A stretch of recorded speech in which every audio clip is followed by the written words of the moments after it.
Good morning students. तो अपना chapter 5 start करते हैं आगे। अभी तक क्या उससे आगे स्टार्ट करते हैं। क्या चैप्टर का नाम आपको पता ही है, केमिस्ट्री इन एवरीडे लाइफ हम पढ़ रहे हैं। ठीक है, अभी तक जो वो मतलब पढ़ा दिया उससे आगे स्टार्ट करते हैं। तो आज का हमारा जो कॉन्सेप्ट है या टॉपिक है वो है पीएच स्केल। ठीक है, तो पीएच स्केल है वो क्या है, कैसे यूज होती है, क्या इसका इंपॉर्टेंस है, ये सब हम पढ़ने वाले हैं।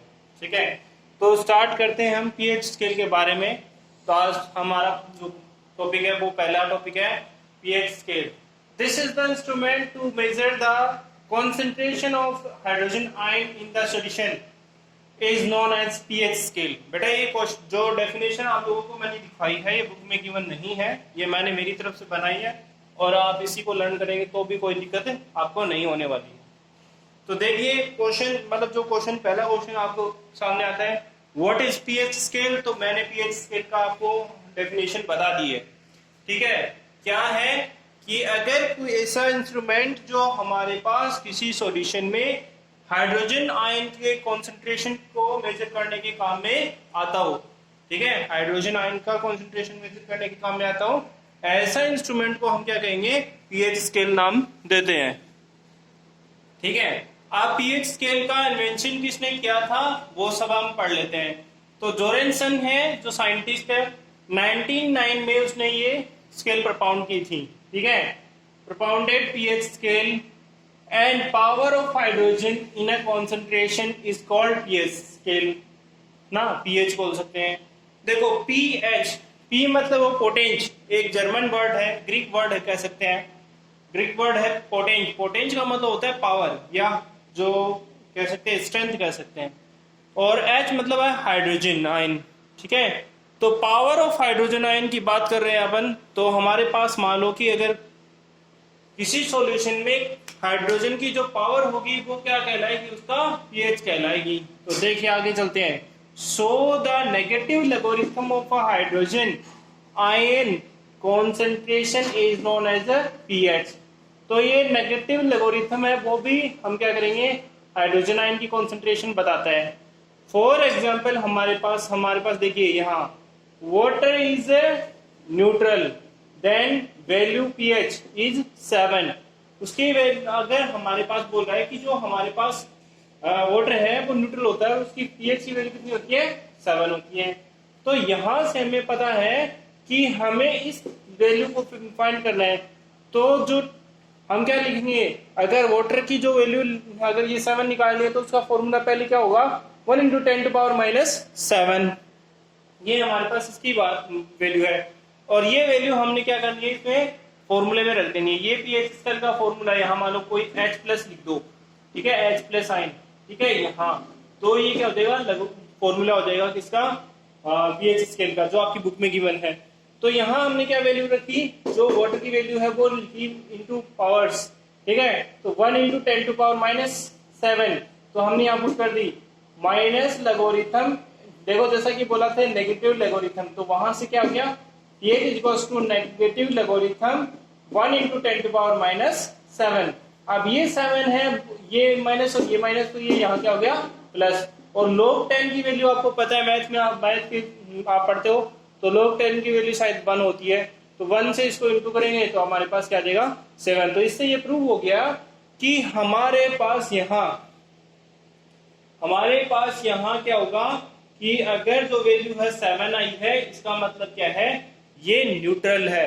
अब नीचे मैंने पीएच स्केल बनाई है, वो आपके सामने दिखाई दे रही है, ये हमारे पास पीएच स्केल है। देखिए यहाँ हाइड्रोजन प्लस OH+ आयन है और OH- आयन है। ठीक है, एसिड जो होती है उसकी जो रेंज होती है वो 0 से लेकर 7 के बीच होती है, और बेस होता है उसकी रेंज होती है वो 7 से 14 के बीच होती है।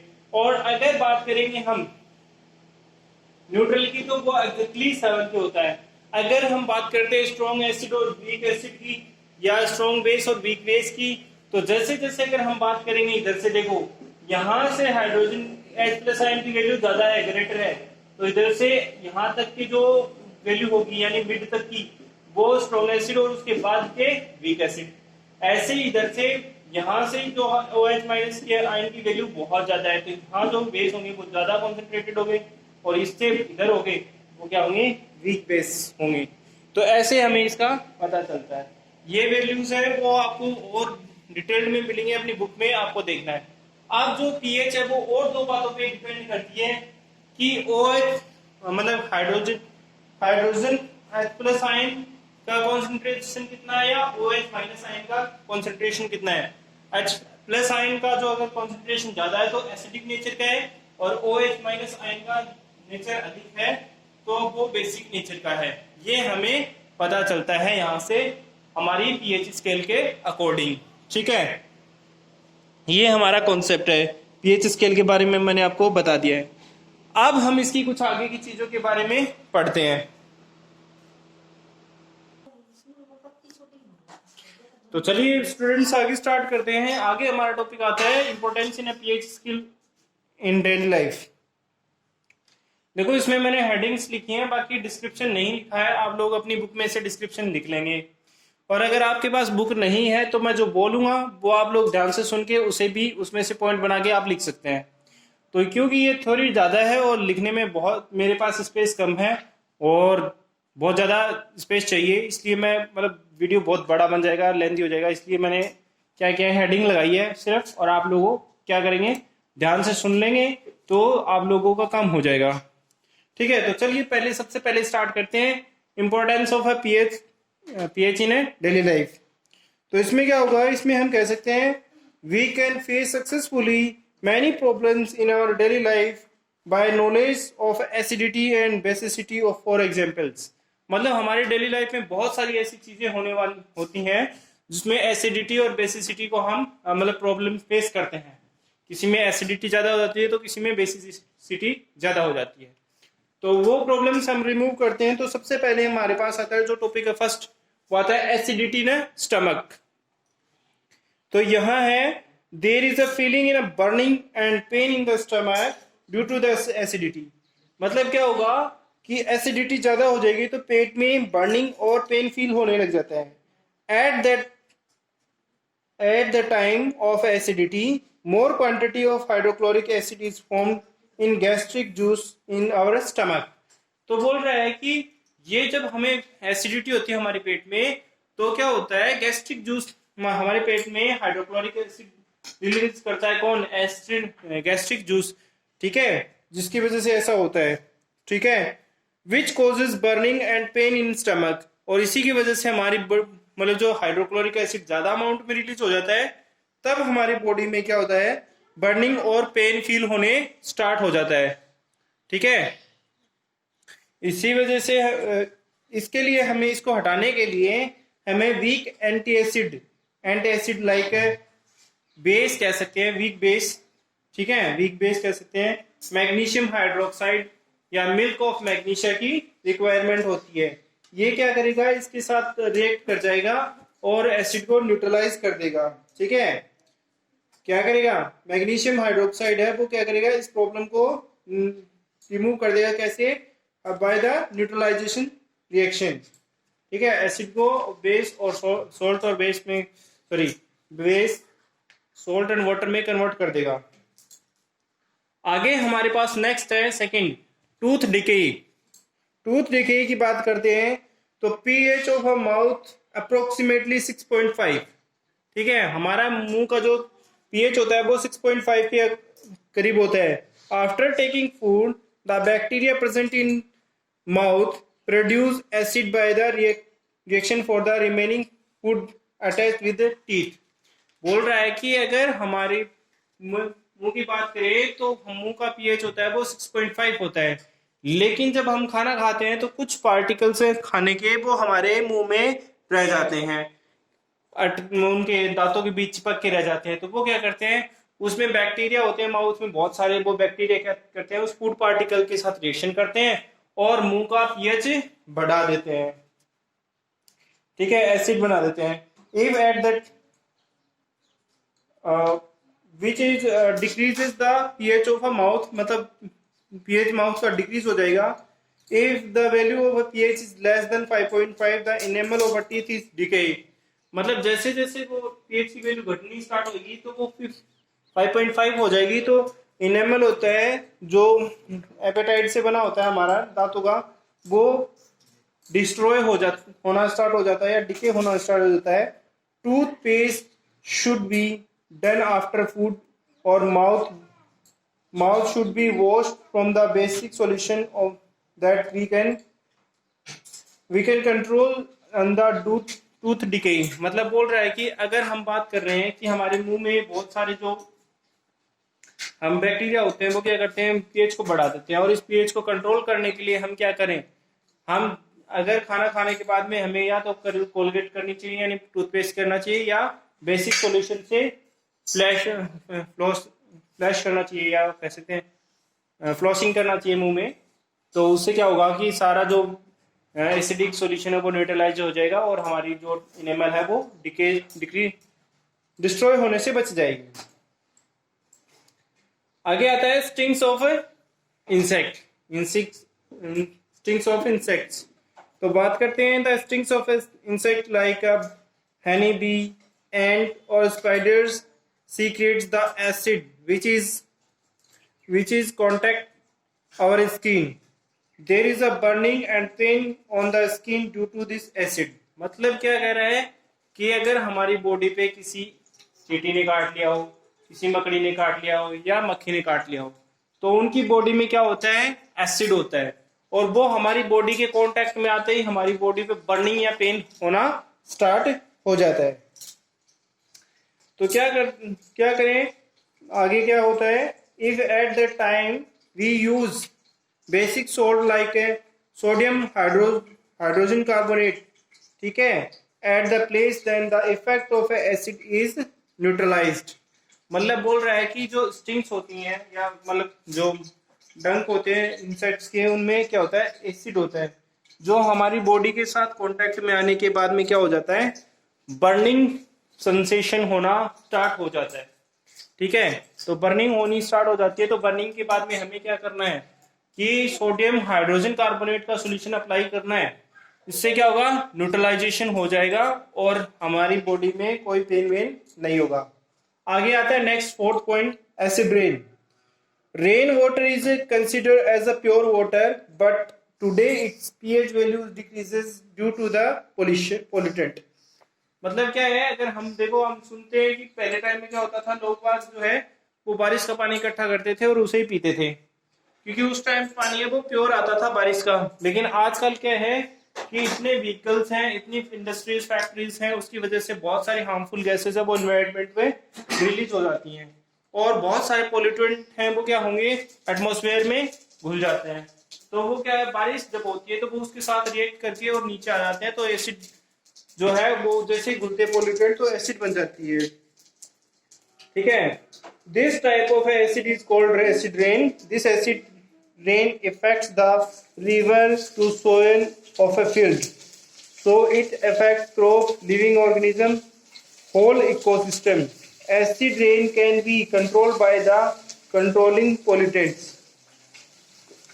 देखो, अब बोल रहा है कि अब जब ये सारी चीजें हैं कि भाई वो सारा पोल्यूटेंट है वो पानी के साथ रिएक्ट कर जाएगा तो क्या बना देगा, एसिड बना देगा, और इस तरह की जो रेन आएगी उसको एसिड रेन कहते हैं। अब ये एसिड रेन है वो किस किस को इफेक्ट कर सकती है, प्लांट्स, एनिमल्स और जितने भी लिविंग ऑर्गेनिजम्स है, सोइल है, रिवर्स है, उन सबको करते हैं, मतलब होल इकोसिस्टम कह सकते हैं, उसको इफेक्ट करती है। ठीक है, तो इसको कंट्रोल करने के लिए हमें क्या करना चाहिए, हमें पोल्यूशन को जितना रोक सकते हैं उतना रोकेंगे तो क्या होगा, एसिड रेन कम से कम होगी। ठीक है, और एसिड रेन कम से कम होगी तो हमें ज्यादा नुकसान नहीं होगा। अब हमारा लास्ट टॉपिक आता है, मतलब इसका जो फिफ्थ पॉइंट है वो है pH of soil. The crop seeded in the soil can be selected by the determining the value of pH of soil. It also determine the value of suitable fertilizer due to which good crop is obtained. मतलब क्या है कि अगर हम बात कर रहे हैं pH in soil की, तो हमारे पास हमारी जो मिट्टी होती है उसमें क्या होता है कि कई बार क्या होता है कि हम ज्यादा फर्टिलाइजर्स यूज कर लेते हैं, तो क्या होता है उसकी या तो एसिडिटी बढ़ जाती है या बेसिसिटी बढ़ जाती है। तो उसे हम कंट्रोल करने के लिए हम क्या करें करेंगे, उसे कंट्रोल करने के लिए हमें हमारी जो सोइल है उसका पीएच पता होना चाहिए। उस अकॉर्डिंग हम बीज और फर्टिलाइजर्स हैं वो सिलेक्ट करेंगे। अगर उससे नहीं होता तो उसको उसके अधिक बेसिसिटी या अधिक एसिडिटी हो रखी है तो उसको न्यूट्रलाइज करने के लिए, अगर एसिडिक नेचर हो रखा है ज़्यादा तो हम थोड़ा सा बेस ऐड करके उसको न्यूट्रलाइज करेंगे, या ज़्यादा बेस हो रखा तो एसिड ऐड करके उसको न्यूट्रलाइज करेंगे। ऐसा कुछ करना पड़ेगा। ये हमारे पास क्या था, इंपॉर्टेंस ऑफ पीएच स्केल था। ठीक है, अब एक छोटा सा टॉपिक और है वो और डिस्कस कर लेते हैं आज। तो अगला जो हमारे पास है, some useful compounds in our everyday life. तो ये आप सबको पता है बहुत अच्छे से, तो इसके बारे में भी मैं आपको बता देता हूँ। सोडियम क्लोराइड, इसको आप बहुत अच्छे से जानते हो, जो घर में खाने वाला नमक होता है उसे सोडियम क्लोराइड के नाम से जाना जाता है, जिसे NaCl कहते हैं। It is common salt, it is also strong acid और स्ट्रॉन्ग बेस। मतलब जब ये हमें बनाना होता है एसिड, ये जो सोडियम क्लोराइड बनाना है NaCl, तो स्ट्रॉन्ग एसिड और स्ट्रॉन्ग बेस चाहिए होता है हमें। इट्स pH वैल्यू इज 7, मतलब जो NaCl है इसकी वैल्यू है वो क्या है, 7 exactly. Due to 7 pH it's nature is neutral. इसका नेचर ना तो एसिडिक है ना बेसिक है, ये एग्जैक्टली न्यूट्रल है। Sodium chloride is commercially manufactured by the drying the sea water and salty water. अगर हमें जो है नमक बनाना है तो नमक बनाने के लिए हमें क्या करना होता है, या तो पानी, जो समुद्र का पानी है उसको सुखा करके बनाते हैं, या जो खारा पानी है उसको सुखा करके, या नमक का पानी है उसको सुखा करके हम ये बनाते हैं। The salt made by this method contain many impurities like a magnesium chloride MgCl2 या calcium chloride CaCl2। मतलब क्या कह रहा है कि अगर हम जो बनाते हैं समुद्र के पानी से नमक बनाते हैं, या जो खारा पानी है, खारी झीलें हैं उनसे हम नमक बनाते हैं, तो उसमें मैग्नीशियम क्लोराइड और कैल्शियम क्लोराइड की बहुत सारी जो क्या है वो रह जाती हैं, इम्प्योरिटीज रह जाती हैं। तो उसमें क्या होता है, ड्राई HCl गैस है वो पास की जाती है और उससे क्या है वो उसको प्योर की जाती है। ठीक है, आगे देखते हैं। For obtaining pure salt NaCl hydrogen chloride gas is pass through large tank filled with the saturated solution of NaCl। मतलब बोल रहा है कि अगर हमें इसमें से कैल्शियम क्लोराइड और मैग्नीशियम क्लोराइड की इम्प्योरिटीज को हटाना है तो एक बड़ा सा टैंक में NaCl का जो सॉल्यूशन हमने सुखा करके बनाया है, यानी मैग्नीशियम हमने किससे बनाया है, जो सी वाटर है या सोल्टी वाटर, उससे जो सोल्ट बनाया है उसके अंदर हम HCl की गैस पास करेंगे बड़े सारे टैंक में। ठीक है, तो क्या हो जाएगा, वो प्योर हो जाएगा। Here in this way pure salt NaCl is a precipitate out, pure precipitate of NaCl is accumulated। ठीक है, तो हमारे पास यहां से हम इस तरीके से जो है प्योर NaCl बना सकते हैं। अब कुछ प्रॉपर्टीज हैं वो डिस्कस कर लेते हैं।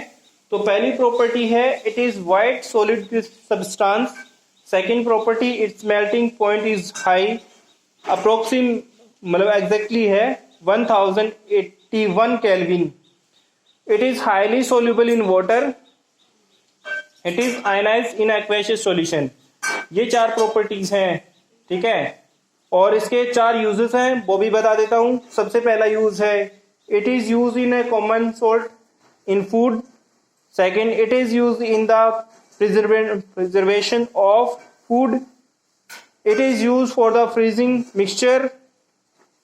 और लास्ट है it is use as a raw material for the manufacturing sodium hydroxide NaOH, जिसे कहते हैं सोडियम कार्बोनेट Na2CO3 और sodium hydrogen carbonate NaHCO3, bleaching powder etcetera. तो ये हम कह सकते हैं कि ये तरीके हैं जो हमने आज पढ़े हैं। तो आज मैंने आपको कॉमन सोल्ट NaCl के बारे में बताया है, उसका मैन्युफैक्चर का तरीका बताया है, यूज बताए हैं, प्रॉपर्टी बता दी है। तो सारी चीजें मैंने आपको आज बता दी है, वो हम कल आगे कंटिन्यू करेंगे। ओके, तो देखते हैं हम आगे बाद में डिस्कस करेंगे। तो आज मेरी तरफ से जो मेरा कॉन्सेप्ट है वो यहीं तक खत्म होता है। आप लोग इस वीडियो को देखिए और जो मैंने डेफिनेशंस और प्रॉपर्टीज आप लोगों को बताई हैं आप लोगों के पास बुक नहीं है तो जो मैंने आप लोगों को पढ़ के बताया है, समझाया है, वो समझने की करेंगे कोशिश और अपनी नोटबुक पे लिखेंगे और मुझे सेंड कर देंगे। Okay, have a nice day everyone and good bye.